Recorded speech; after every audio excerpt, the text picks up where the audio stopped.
Hello' আমি food security in India এই বিষয়ে ডিছকাছ কৰি আছিলোঁ ভাৰতবৰ্ষৰ খাদ্য সুৰক্ষাৰ বিষয়ে আৰু খাদ্য সুৰক্ষা মানে কি আৰু ভাৰত চৰকাৰে খাদ্য সুৰক্ষা সুনিশ্চিত কৰিবৰ কাৰণে কেনেকুৱা ধৰণৰ ব্যৱস্থা গ্ৰহণ কৰিছে সেই বিষয়ে আমি আজি ডিছকাছ কৰিম আৰু ভাৰত চৰকাৰে খাদ্য সুৰক্ষাৰ বাবে গ্ৰহণ কৰা আঁচনিসমূহৰ ভিতৰত প্ৰধান আঁচনিটোৱে হৈছে পাব্লিক ডিষ্ট্ৰিবিউশ্যন ছিষ্টেম যাক অসমীয়াত কোৱা হয় ৰাজহুৱা বিতৰণ ব্যৱস্থা আৰু আমি সকলোৱে জানো ৰাজহুৱা বিতৰণ ব্যৱস্থাৰ বিষয়ে আমি চাৰিওকাষে আমি দেখিছোঁ এই ৰেচন শ্বপবিলাক যিবিলাক দোকান আছে কণ্ট্ৰলৰ দোকান বুলি আমি কওঁ ৰেচন শ্বপবিলাক সেই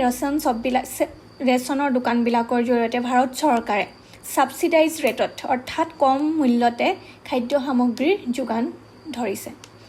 গতিকে আজিৰ আমাৰ আলোচনাৰ বিষয়টো হৈছে ৰাজহুৱা বিতৰণ ব্যৱস্থা ভাৰতবৰ্ষৰ ৰাজহুৱা বিতৰণ ব্যৱস্থা public distribution system in India ভাৰতবৰ্ষত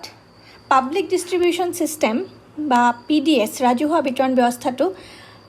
ministry of consumer affairs food and public ডিষ্ট্ৰিবিউশ্যনৰ আণ্ডাৰত এষ্টাব্লিছ কৰা হৈছিল the PDS is an food security system established under the ministry of consumer affairs food and public distribution okay aru PDS is operated under the joint responsibility of the central and state government bharator kendriyo sarkar aru rajya sarkar ubhoye mili rajhuwa bitoron byabosthato porichalona kore tat rajhuwa bitoron byabosthato কেন্দ্ৰীয় চৰকাৰ আৰু ৰাজ্য চৰকাৰে সমানে অংশগ্ৰহণ কৰে বুলি আমি ক'ব পাৰোঁ তাতে সেন্ট্ৰেল গভৰ্ণমেণ্টে কোনটো ৰোল প্লে কৰে সেন্ট্ৰেল গভৰ্ণমেণ্টে কি কৰে has assume the responsibility for procurement storage transportation and bulk allocation of food grains to the state governments through FCI মানে তোমালোকে জানা ফুড কৰ্পোৰেশ্যন অফ ইণ্ডিয়া ভাৰতবৰ্ষৰ খাদ্য নিগম ভাৰতৰ যিটো খাদ্য নিগমৰ বৰ্ড আছে সেই খাদ্য নিগমৰ জৰিয়তে কেন্দ্ৰীয় চৰকাৰে খাদ্য সামগ্ৰীসমূহ প্ৰকিউৰমেণ্ট ষ্ট'ৰেজ খাদ্য সামগ্ৰীসমূহ সংগ্ৰহ কৰে কৃষকৰ পৰা উচিত মূল্যত দ্ৰব্যসমূহ ক্ৰয় কৰি সেইবিলাক ষ্ট'ৰ কৰে সংৰক্ষণ কৰে আৰু transportation and bulk allocation of food grains to the state government খাদ্য সামগ্ৰীসমূহ কৃষকৰ পৰা উচিত মূল্যত সংগ্ৰহ কৰে সেইবিলাক সংৰক্ষণ কৰে আৰু বিভিন্ন ৰাজ্য চৰকাৰসমূহলৈ সেইবিলাকক এলোকেট কৰে বিতৰণ কৰে ৰাজ্য চৰকাৰসমূহলৈ বিতৰণ কৰি দিয়ে গতিকে ৰাজহুৱা বিতৰণ ব্যৱস্থাত চেণ্ট্ৰেল গভৰ্ণমেণ্টৰ কেন্দ্ৰীয় চৰকাৰৰ কাম হৈছে খাদ্যদ্ৰব্যৰ সংগ্ৰহ কৰা সংৰক্ষণ কৰা আৰু FCIৰ জৰিয়তে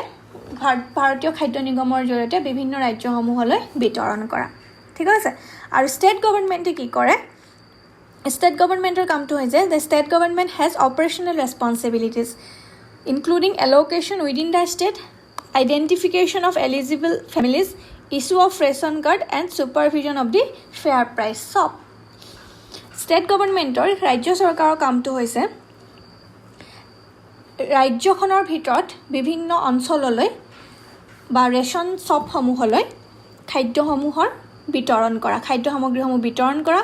দ্বিতীয়তে হৈছে আইডেণ্টিফিকেশ্যন অফ এলিজিবল ফেমিলিজ কোনবিলাক পৰিয়ালে খাদ্য সুৰক্ষাৰ জৰিয়তে আঁচনিৰ জৰিয়তে খাদ্য সামগ্ৰী লাভ কৰিব সেই পৰিয়ালসমূহ চিনাক্ত কৰা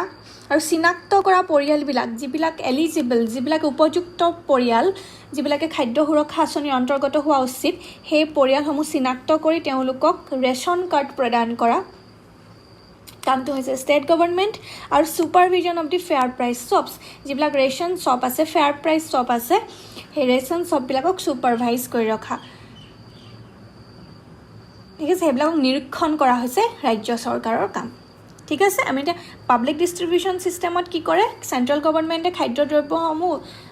কৃষকসকলৰ পৰা উচিত মূল্যত সংগ্ৰহ কৰে সংৰক্ষণ কৰে আৰু বিভিন্ন ৰাজ্যসমূহলৈ FCIৰ জৰিয়তে ভাৰতীয় খাদ্য নিগমৰ জৰিয়তে বিতৰণ কৰে আৰু ষ্টেট গভৰ্ণমেণ্টে কি কৰে সেই খাদ্য সামগ্ৰীসমূহ ৰাজ্যখনৰ ভিতৰতে বিভিন্ন ৰেচন প্ৰাইচ শ্বপসমূহলৈ বিতৰণ কৰে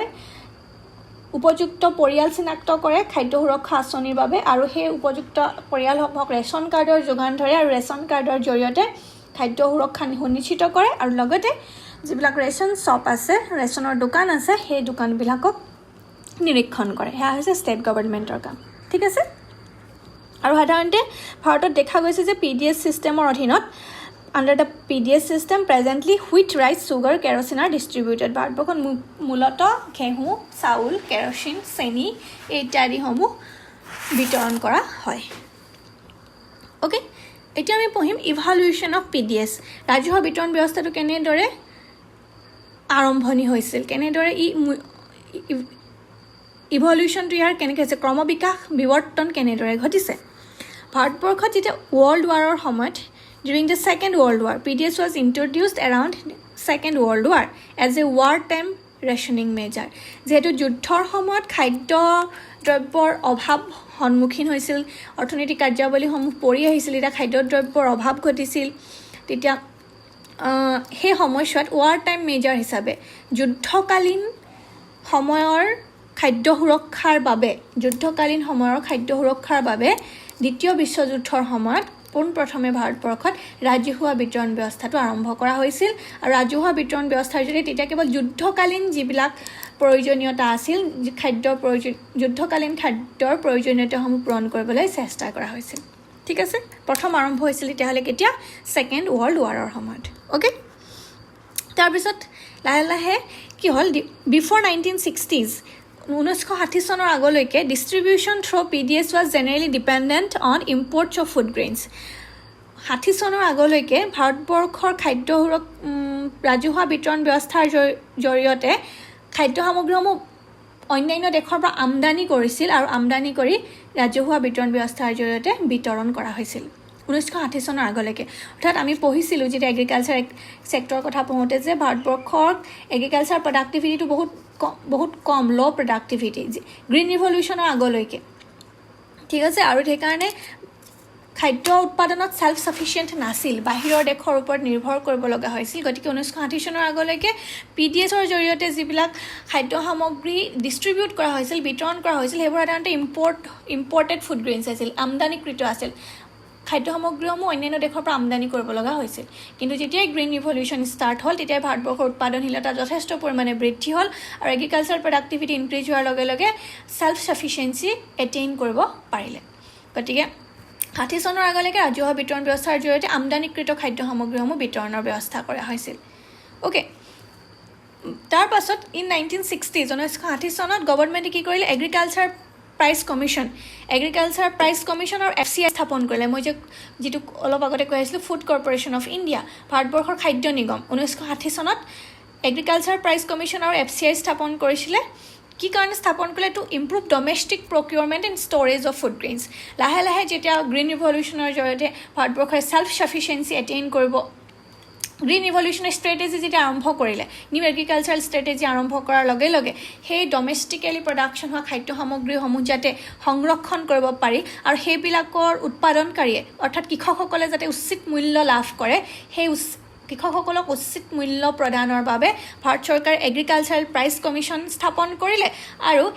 উৎপাদিত খাদ্য সামগ্ৰীসমূহ সংৰক্ষণ কৰিবৰ কাৰণে শীতলীকৰণ ভাণ্ডাৰৰ প্ৰয়োজন হ'ব সেই সংৰক্ষণৰ বাবে ভাৰতীয় খাদ্য নিগম বা ফুড কৰ্পোৰেশ্যন অফ ইণ্ডিয়া স্থাপন কৰিছিল আৰু সেইটো কি কাৰণে for domestically procurement and storage of food grains যাতে ঘৰুৱাভাৱে উৎপাদিত খাদ্য সামগ্ৰীসমূহ উচিত মূল্যত কৃষকসকলৰ পৰা লাভ কৰে আৰু সেইসমূহ যাতে সংৰক্ষণ কৰিব পাৰে তাৰ বাবে ঠিক আছে তাৰ পাছত By the 1970, PDS has evolved into a universal scheme for the distribution of subsidized food. আৰু 1970 লাহে লাহে PDS বিৱৰ্তন হৈ আহি 1970 চনলৈকে দেখা গৈছে যে ৰাজহুৱা বিতৰণ ব্যৱস্থা এটা সাৰ্বজনীন স্কিম হৈ গ'ল এটা ইউনিভাৰ্চেল স্কিম সাৰ্বজনীন স্কিম ই সকলোকে সামৰি ল'লে আৰু ইয়াৰ জৰিয়তে ছাবচিডাইজ ফুড ৰেহাই মূল্যত কি খাদ্য সামগ্ৰীসমূহ যোগান ধৰিবলৈ আৰম্ভ কৰিছিল ঠিক আছে তাৰ পাছতে ইন 1992 চনত the RPDS revamped public distribution টোৱে বুজাইছে revamped public distribution system was launched on 1992 to improve its reach in the hilly, remote and inaccessible areas. ভাৰতবৰ্ষৰ যিবিলাক হিলি এৰিয়াজ আছে পাহাৰীয়া আছে দুৰ্গম অঞ্চল আছে ৰিমোট এৰিয়া যিবিলাক সহজে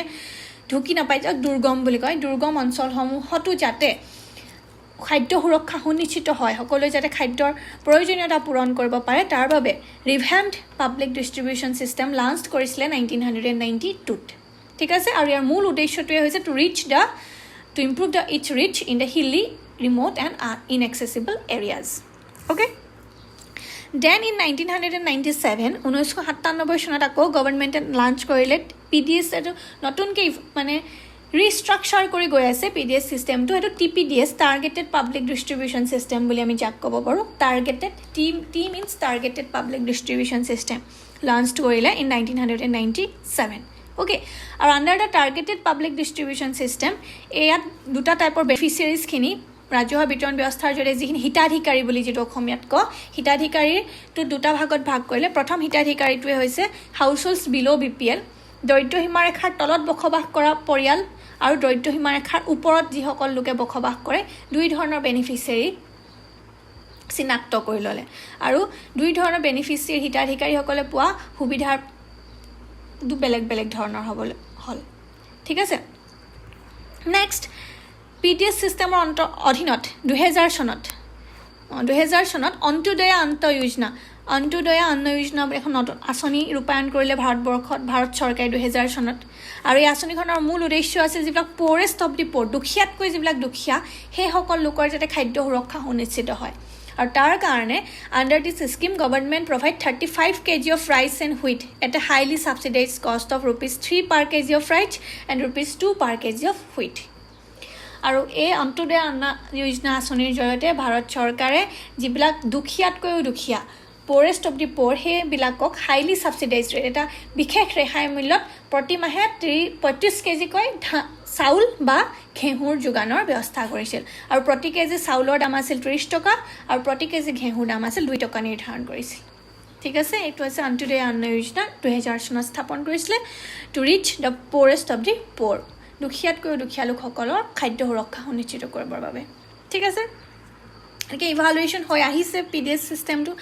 আকৌ 2013 চনত ভাৰত চৰকাৰে নেশ্যনেল ফুড সিকিউৰিটি এক্ট স্থাপন কৰিলে এষ্টাব্লিছ কৰিলে ভাৰতীয় খাদ্য সুৰক্ষা আইনখন গ্ৰহণ কৰিলে 2013 চনত আৰু খাদ্য সুৰক্ষা আইনৰ অধীনৰ বিষয়সমূহ আছিল মিড ডে মিল স্কিম মধ্যাহ্ন ভোজন ঠিক আছে সকলো যাতে যেটো ইয়াত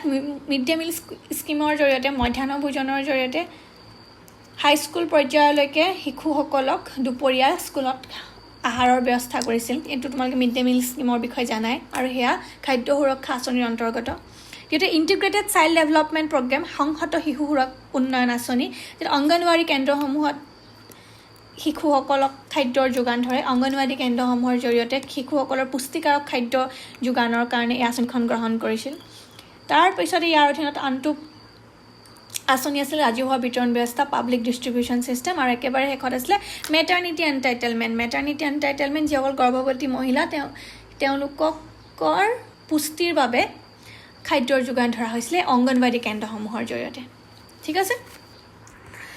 যেহেতু আমাৰ মূল লক্ষ্যটো হৈছে পাব্লিক ডিষ্ট্ৰিবিউশ্যন সিস্টেম গতিকে নেশ্যনেল ফুড সিকিউৰিটি আইনৰ অধীনত ৰাজহুৱা বিতৰণ ব্যৱস্থাত কেনেধৰণে ইভালুৱেশ্যন হৈছিলে সেইটো আমি ইয়াত চাম